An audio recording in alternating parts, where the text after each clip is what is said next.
नमस्कार, मैं ईशा शर्मा और आप देख रहे हैं न्यूज़ सृष्टि।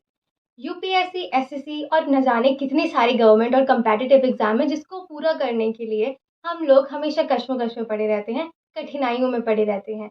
तो आइए आज हम जानते हैं कि कैसे आप कॉम्पिटिटिव एग्ज़ाम जैसे यूपीएससी, एसएससी और भी कई अन्य एग्ज़ामों को क्लियर कर सकते हैं।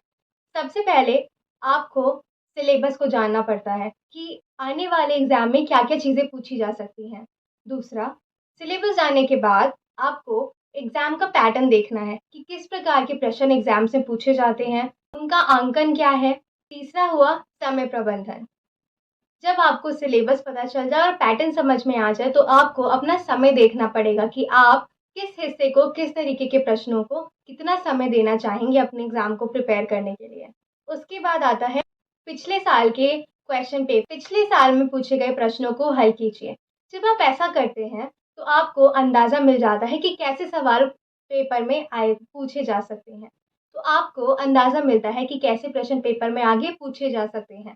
आपको अपनी काबिलियत के पे अंदाज़ा होता है कि आपको कैसे आगे उत्तर लिखने पड़ेंगे हर एक प्रश्न। गवर्नमेंट एग्ज़ाम से हर समय कुछ न कुछ बदलाव होते रहते हैं, तो आपके लिए ये बेहद महत्वपूर्ण है कि आप अपने एग्ज़ाम से हमेशा अपडेट रहें कि कहीं कोई नया पैटर्न तो नहीं ऐड हो रहा है या फिर कोई पैटर्न हटाया जा रहा है। कुछ सिलेबस से हटाया जा रहा है या उसमें ऐड करा जा रहा है, तो ये सब से आपको अपडेट रहना बेहद ज़रूरी है। मॉक टेस्ट और अभ्यास करें।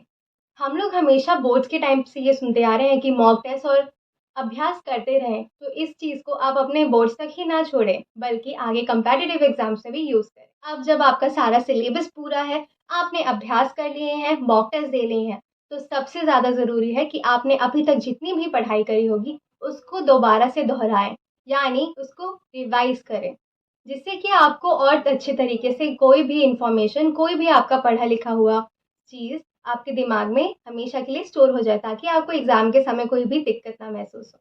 तैयारी हो गई, समय प्रबंधन हो गया, मॉक टेस्ट दे लिया और रिवीजन हो गया। सबके सबसे ऊपर आता है आपका सकारात्मक होना। यदि आप सकारात्मक ही नहीं होंगे, तो आप अपना एग्ज़ाम अच्छे से लिख ही नहीं पाएँगे। यदि ऐसा करने में कुछ दिक्कत आ रही है, किसी का मार्गदर्शन अवश्य चुनें। ऐसी खबरों के लिए जुड़े रहें न्यूज़ सृष्टि से। नमस्कार।